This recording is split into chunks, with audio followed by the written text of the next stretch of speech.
بسم اللہ الرحمن الرحیم۔ اللہ پاک کا اپنے نبیوں کی طرف نازل کیا جانے والا کلام وحی کہلاتا ہے۔ وحی پیغمبروں کے ساتھ مخصوص ہے، جیسے کہ اللہ پاک فرماتا ہے اور ہر بشر کی یہ مجال نہیں کہ اللہ سے کلام کرے۔ بعض اوقات ہمارے ذہنوں میں سوال آتا ہے کہ اللہ پاک نے ایک ہی دفعہ پورا قرآن نازل کرنے کے بجائے تھوڑا تھوڑا کیوں نازل فرمایا تھا؟ تو جان لیجئے کہ یہی سوال ایک دفعہ مشرکین مکہ نے حضور نبی کریم صلی اللہ علیہ وسلم سے پوچھا تھا، تو اس کے جواب میں اللہ پاک نے سورہ فرقان کی آیت نمبر 32 اور 33 نازل فرمائی۔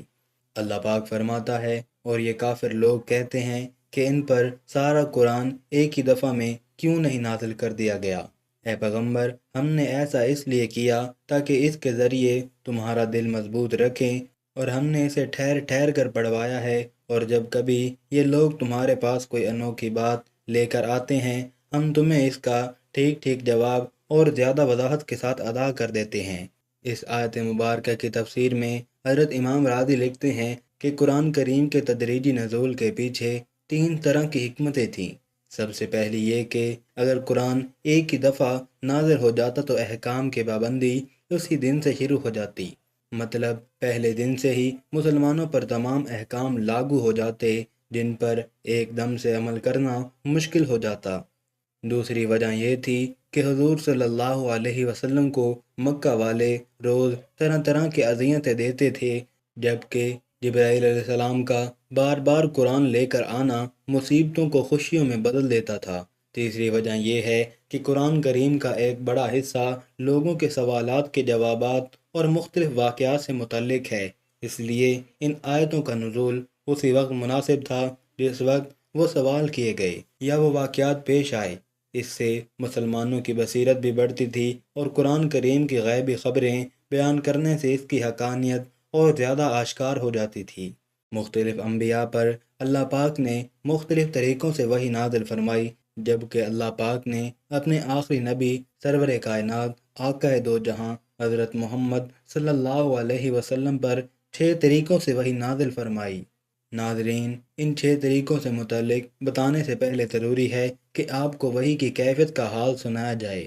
ابن سعد روایت کرتے ہیں کہ جب بھی حضور صلی اللہ علیہ وسلم پر وحی نازل ہوتی تو آپ کا چہرہ انور متغیر ہو جاتا، جیسے کہ کھجور کی زرد شاخ ہو، سامنے کے دانت کپ کپانے لگتے، سانس رکنے لگتا، اور آپ کو اتنا پسینہ آتا کہ اس کے قطرے موتیوں کی طرح جڑنے لگتے۔ فتح الباری میں روایت ہے کہ وحی کی کیفیت میں بھی کبھی کبھار ایسی شدت بھی ہوتی تھی کہ اگر حضور صلی اللہ علیہ وسلم اونٹنی پر سوار ہوتے اور وحی نازل ہوتی تو وحی الہی کے بوجھ سے اونٹنی بیٹھ جاتی۔ ایک بار اس طرح وحی آئی اور آپ صلی اللہ علیہ وسلم کی ران حضرت زید بن ثابت رضی اللہ تعالیٰ عنہ کی ران پر تھی،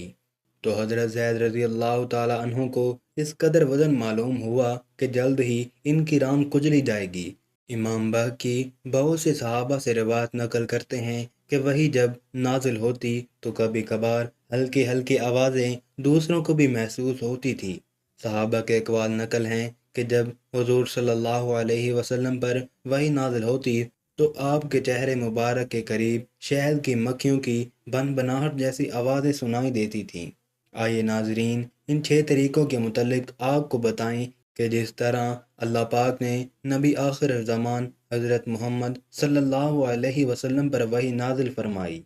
سب سے پہلے طریقے کو امام بخاری روایت کرتے ہیں کہ ایک دفعہ حضرت صلی اللہ علیہ وسلم سے حضرت حارث بن حشام رضی اللہ تعالیٰ عنہ نے پوچھا، یا رسول اللہ، آپ پر وحی کیسے نازل ہوتی ہے؟ حضور صلی اللہ علیہ وسلم فرمانے لگے کہ وحی کی سب سے زیادہ سخت صورت یہ ہوتی ہے کہ جب مجھے گھنٹی کی سی آواز سنائی دیتی ہے اور اسی آواز سے نازل ہوتی رہتی ہے، پھر جب یہ سلسلہ ختم ہوتا ہے تو جو کچھ اس آواز نے کہا ہوتا ہے وہ سب مجھے یاد ہو جاتا ہے، اور کبھی فرشتہ میرے سامنے ایک مرد کی پیاری صورت میں آتا ہے اور مجھے پیغام سناتا ہے، اور جو کچھ کہتا ہے مجھے یاد ہو جاتا۔ شیخ محی الدین ابن عربی رضی اللہ تعالیٰ عنہ نے اس کا مطلب یہ بیان کیا ہے کہ ایک تو وحی کی آواز گھنٹی کی طرح مسلسل ہوتی ہے اور بیچ میں ٹوٹتی نہیں، دوسرے گھنٹی جب تک مسلسل بجتی ہے تو عموماً سننے والے کو اس کی آواز کی سمت متعین کرنا مشکل ہو جاتی ہے، کیونکہ اس کی آواز ہر جگہ سے آتی محسوس ہوتی ہے، اور کلام الہی بھی یہ خصوصیت رکھتا ہے کہ اس کی کوئی ایک سمت نہیں ہوتی، ہر جگہ سے آواز سنائی دیتی ہے۔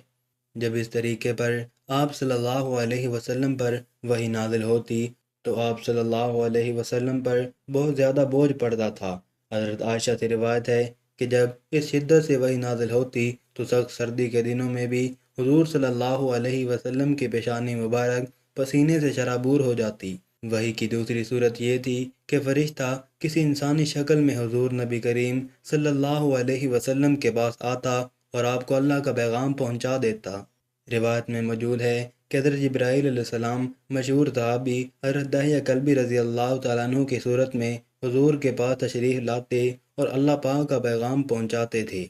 وحی کی تیسری صورت یہ تھی کہ حضرت جبرائیل علیہ السلام کسی انسانی شکل اختیار کیے بغیر اپنی اصل صورت میں دکھائی دیتے تھے اور حضور صلی اللہ علیہ وسلم کو اللہ پاک کا پیغام پہنچا دیتے۔ ایسی صورت میں جب بھی حضور صلی اللہ علیہ وسلم کے پاس حضرت جبرائیل علیہ السلام آئے تو اللہ کا خاص پیغام ملا۔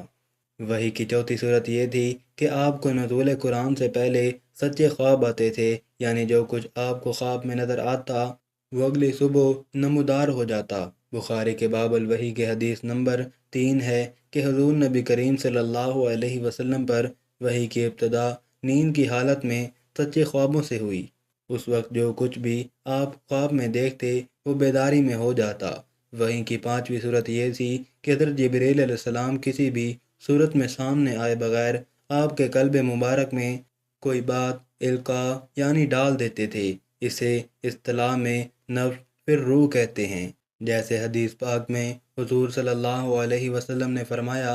حضرت جبرائیل علیہ السلام نے میرے دل میں بات ڈالی ہے کہ کوئی نفس مرتا نہیں یہاں تک کہ اس کا رزق مکمل ہو جائے، لہٰذا تلاش رزق میں اعتدال اختیار کرو۔ وحی کی چھٹی صورت فرشتے کے واسطے کے بغیر اللہ تعالیٰ کی آپ صلی اللہ علیہ وسلم سے براہ راست گفتگو، جیسے اللہ تعالیٰ نے موسیٰ علیہ السلام سے گفتگو فرمائی تھی۔ وحی کی یہ صورت موسیٰ علیہ السلام کے لیے نقص قرآنی سے قطعی طور پر ثابت ہے، لیکن نبی صلی اللہ علیہ وسلم کے لیے اس کا ثبوت قرآن کی بجائے معراج کی حدیث میں ہے۔ جب آپ صلی اللہ علیہ وسلم پر معراج کی رات نماز کی فرضیت وغیرہ کے سلسلے میں اللہ تعالیٰ نے اس وقت وحی فرمائی جب آپ صلی اللہ علیہ وسلم آسمانوں کے اوپر تھے۔ ناظرین، حضرت ابو ذر رضی اللہ تعالیٰ عنہ بیان فرماتے ہیں کہ رسول اللہ صلی اللہ علیہ وسلم نے مجھ سے ارشاد فرمایا، تو صبح کو جا کر کتاب اللہ کی ایک آیت سیکھے، یہ تیرے لیے 100 رکعت نماز سے بہتر ہے، اور تو صبح جا کر علم کا ایک باب سیکھے، خواہ اس پر اسی وقت عمل کرے یا نہ کرے، یہ تیرے لیے 1000 رکعت پڑھنے سے بہتر ہے۔ اسی طرح حضور صلی اللہ علیہ وسلم نے فرمایا کہ قرآن کے ایک حرف پر 10 نیکیاں ملتی ہیں، جبکہ الف لام میم 3 حرف ہیں، یعنی الف لام میم پڑھنے پر 30 نیکیاں ملتی ہیں۔ دوستو، زیادہ سے زیادہ قرآن پڑھیے اور سیکھیے۔ اللہ پاک ہم سب کو قرآن مجید پڑھنے، سمجھنے اور اس پر عمل کرنے کی توفیق عطا فرمائے۔ بروز قیامت اللہ پاک ہمارے گناہوں پر پردہ فرما کر ہمیں نبی پاک صلی اللہ علیہ وسلم کے شفاعت نصیب فرمائے۔ کمنٹ سیکشن میں آمین لکھنا مت بھولیے گا۔